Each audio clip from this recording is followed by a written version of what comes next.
My name is Peter Southgate, Managing Director of Frontier Voice and Data. This is our first exhibition, or should I say conference, where we've invited many customers to Duxford Air Museum.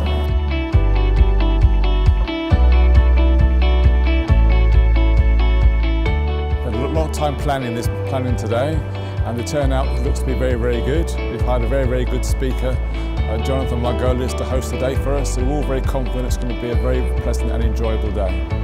I welcome you all to this prospective customer day for Frontier Voice and Data. I'm Jonathan Margolis. I was actually the first consumer technology specialist journalist in this country. Back in 81, I think it was. I had to write about one new gadget of some kind every week, and sometimes it was a real struggle to find a new thing that had come out in that week. Now there's probably 2,000-3,000 products coming out every week, so I'm kind of spoiled for choice. My speciality is futurology. It's looking into the future and seeing what will work, what might work, what won't work, based on the history of what has worked, did work, didn't work, and so on. So everybody thinks, oh, this is the best of times or it's the worst of times, but generally we all live in quite boring times. We, however, in this generation now are living in, certainly technology-wise, a fantastically exciting time. Everything is coming to a head at the same time, from artificial intelligence to robotics to all kinds of stuff. But you guys are all in business, and anybody with a business of any kind is in the business of predicting the future. If you don't get the future right, whether it's you've got your, I don't know, samosa stand in Delhi and you get the right or the wrong number of samosas, you have to have an idea of what you're going to need, or you get it all terribly wrong. Any business which involves, making money, that isn't government basically, that involves making money, getting things right, you have to be thinking about the future. Yet almost nobody, not even those of us in inherently future-facing occupations, really spends enough time thinking about the future. There's no government in the world, as one of the commenters on my column pointed out the other week, there's no government in the world has a minister for the future. Everybody looks after their own little silo. They do, if they're transport or health, they do their own little thing. Nobody's taking an overview. I've just given you a preview of next week's column, haven't I? I hadn't actually decided to do that column next week, but when I said the words, it made more sense than actually just thinking it, that nobody has a minister for the future. I'll get back to that. We all fixate on the very, very short term, and yet the world truly belongs to companies and organizations that spot upcoming trends, identify what people need before they even know they need it, that relentlessly focus 2, 5, 10 years ahead, future-proofing, both in a defensive way and proactively creating change. Here's my favorite picture, possibly ever. It's how people are going to live in the future. It's from 1912. What I seem to be seeing is Skype video. They're having a conversation with somebody on the other side of the world. Nobody who conceived of that scene really knew how it could be done, but they knew it would be done. And it just took a blink of the eye. What's 80 years between friends, really? Everything we will have in the future, every technology you in your businesses will be using in the future, will be an extrapolation of what we have now. But it won't simply be the same thing, but bigger, faster, smaller. It will be the same thing, but with a crucial move, a twist in the tail. If you're going to ride the wave of technology, if you're going to adopt new technologies for your business, don't worry about being early, and don't worry about being radical. Apple, which has this, reputation as being so ahead of the curve, is consistently behind the curve. They brought out the iPod years after other MP3 players were already available. They just made it nicer. They brought out the iPad as the very last company to bring out a tablet computer, but they got it right. They brought out the iPhone 10 years after the smartphone appeared, but they just waited and waited and got it right. None of them were radical inventions. They were all beautifully polished iterations of previous technology.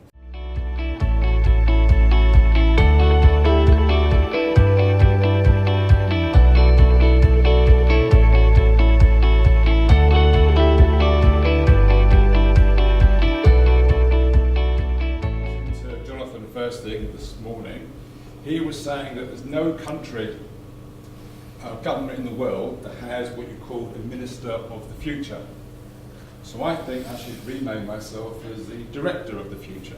We might be the first company in the UK to have a Director of the Future.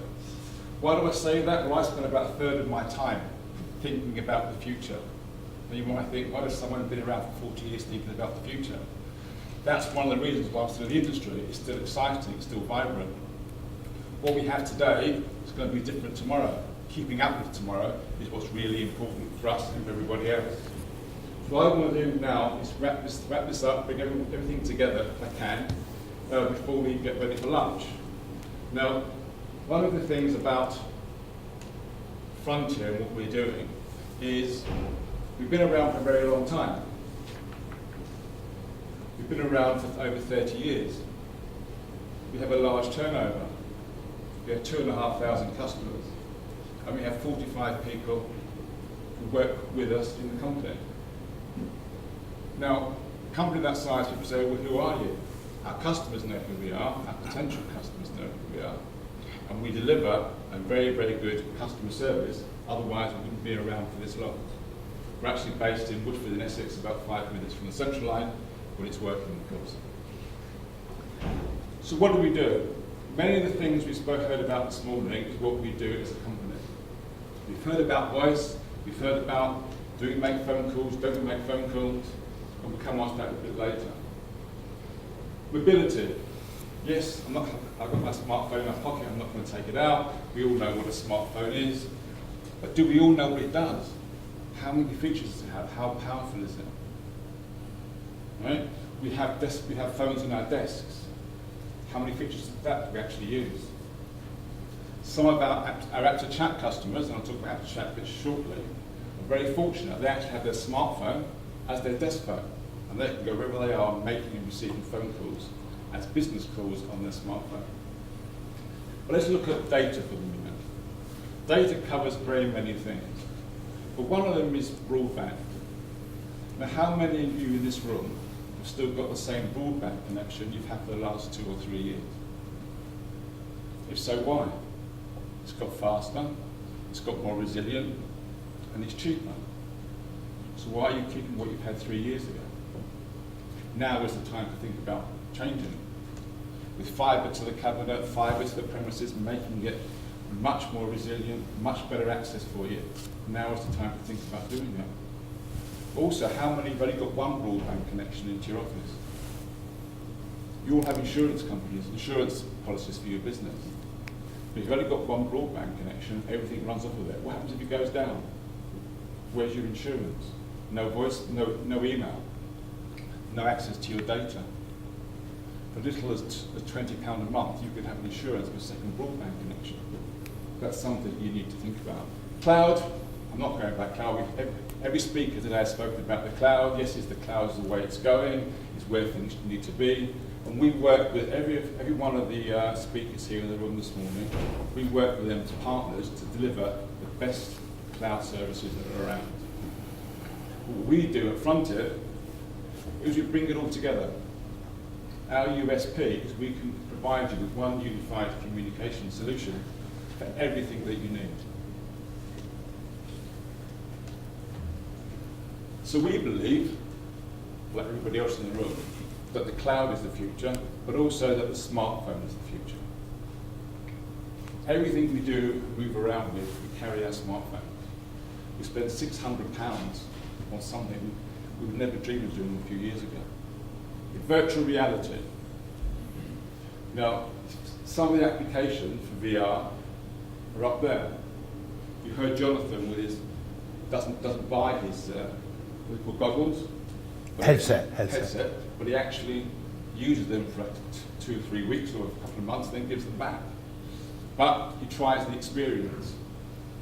I'm having a discussion with one of our suppliers in this room about could we provide a virtual reality brochure about the product, together with the goggles and the what do you call it again? Headset. The headset to watch it, to use it. But that is a different business tool. To supply someone with a headset and with the visual use to look at the brochure and the product, to see it working in front of you, customised for the customer. We've heard about the Internet of Things, IoT. Now this is what does it actually mean? Well, it means bringing everything together for your benefit, to make things work better and better for you and your customers. And these are the top 10 uses that I found on the internet earlier this week about the Internet of Things. Now one of the biggest usage is the smart home. Now, I went to a conference last year about the smart home, and people are talking about smart kettles, smart toasters. We know about smart cars. We've heard about the smart fridge. Everything in your house, they believe, is going to be linked to your smartphone. But why do you want a smart kettle? One of the applications is for nursing mothers who have to create bottles for babies at night. If you set the kettle to come a bit earlier, it's a bit longer in bed before you get up to get the baby's bottle. So the idea behind the smartphone, the Internet of Things, is infinitesimal. The number of things will happen with it. It will happen. The thing that's preventing it from happening right now is there is no common standard. People who manufacture the toaster and the fridge and everything else don't have one common standard. The view is that will happen by 2019, and then you will start to see the smart home develop. But for us, one of the things we're working on today is the smart grid. The smart grid is really the energy that comes into your business. And we're now working with somebody in this room about delivering power to a site that is being built which houses a hospital and a school. Now the idea of the power grid is that you build in new developments of the future your own power generator. One of the biggest costs of delivering energy to your premises is the delivery, not the actual usage itself. So you can actually have that built into your new site, you'll make considerable savings. Also, if you're sharing a business park and you invest in a generator, you can then sell your surplus power to other people on the site. So everybody benefits from savings. Now, whilst we're on energy, slightly away from technology, there was a survey recently by Ofgem talking about power, and that 65% of companies in the UK are on what they call the standard tariff. For those of you who don't know what that means, is that when you sign up for energy with a power supplier, you have a fixed term, 1, 2, 3, maybe even 5 years. At the end of that period of time, you automatically go on to what's called the standard tariff. That's either as a consumer or as a business. And guess what? The standard tariff is about 40% more expensive than what you were paying before. So if you're one of these 65% of businesses, please come and talk to me and my colleagues afterwards, because guess what? We can provide you with cheaper energy. So we've heard about robots, and this was in a think tank last month. 250,000 public sector workers would lose their jobs. And someone will say, well, how would you notice? That's a different question. The fact is, this is going to affect people's livelihoods and how they work. And we have to understand that. We've already heard examples of what AI can do for us and work for us. And it will change the way we work. It will change the things we do. And we need to understand it, embrace it, and decide how it best works for each of our businesses. Here's some examples of what it's doing in the minute. We know about medical surgery. We've heard about driverless cars. But a robot can lay 1,000 bricks an hour, which is equivalent to 2 man-days. And who's ever heard of a robot milking cows? But they do. So the applications for robotics is endless. I've been working for the last 3 years on a product we now call App2Chat.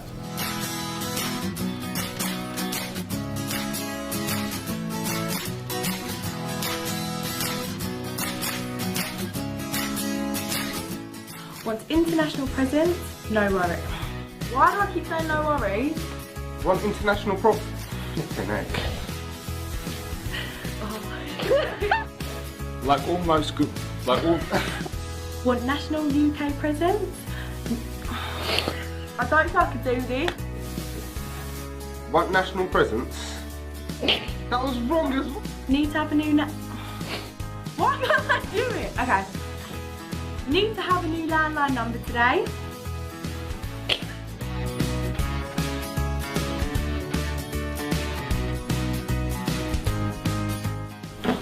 Hey! Oh, this is AptChat, the new business telephone system, but it's an app on your mobile phone. So there's no cables, no desk phones, no expensive BT landline. You can make and receive business telephone calls on the go, but using a business landline anywhere in the world. There's no need to give out your personal mobile number ever again, unless you want to. It's more secure, and you can't be disturbed during your leisure time. Now, numbers are available for both UK and overseas, and all of this for less than 30 pence a day. AptChat. It is the revolutionary new business telephone system. It's available now. Sorry. There, look. You are speaking? Oh, come on, go get one.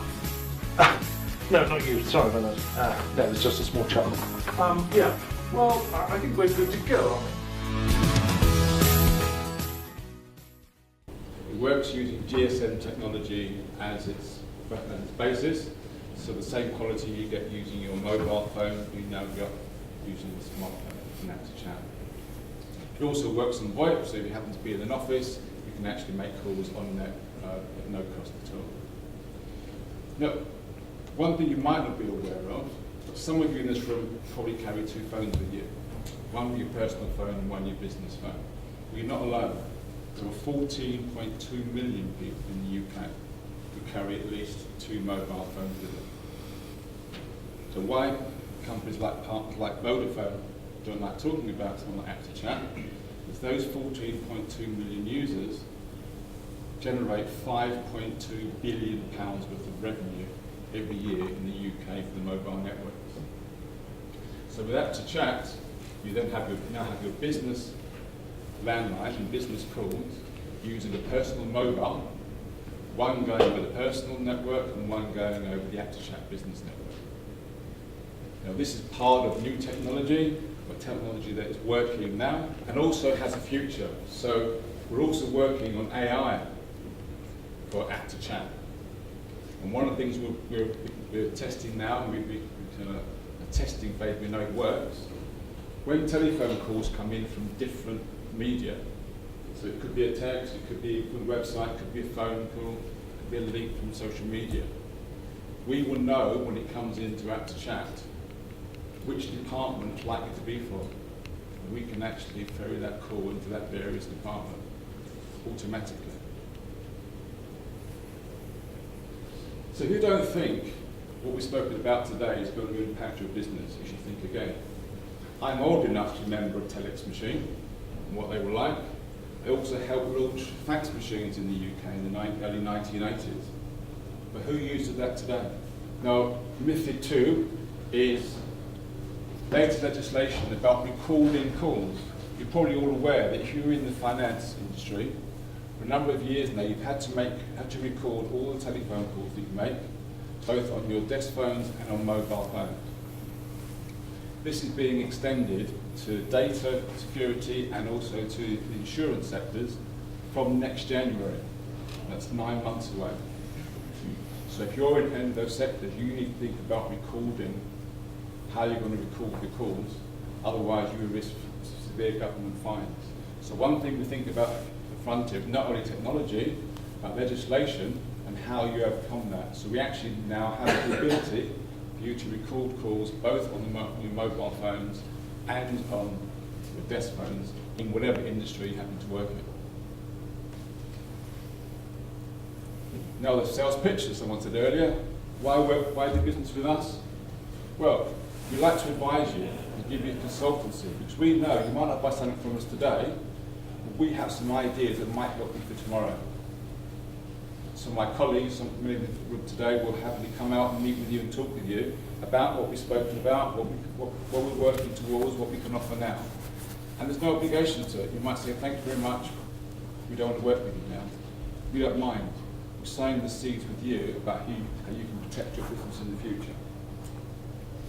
And we've been around for 30 years, but if you add up the age of all our directors of the company, you're talking about 230 years experience. So between us all, we've seen it all. We understand that change is going to happen, and we're happy to embrace change. Finally, I'll leave you with one thought. You've heard about telephone calls. Do you make calls? Don't you make calls? Do you use data? We believe, as human beings, machines will never replace us. What we do know is that we need to communicate. And as human beings, we communicate like we are now by talking. So whatever we do, we have to realise technology will still allow us to talk. And with that, I'm going to shut up and hand back to Jonathan. Thank you very much.